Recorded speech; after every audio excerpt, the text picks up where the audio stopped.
Ang garlic vine ay may scientific name na Mansua alliacea.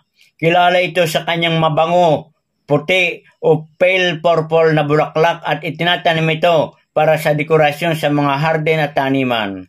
Ang garlic vine ay hindi ganong kilala sa kultura o tradisyon kumpara sa ibang halaman. Gayunpaman, ang kanyang mabangong amoy ay sumisimbolo ng proteksyon o pagtataboy ng negatibong enerhiya, katulad ng paniniwala sa folklore na ang bawang ay nakapagpapalayas ng mga vampira at masamang espiritu. Larangan ng pagsasaka at landscaping.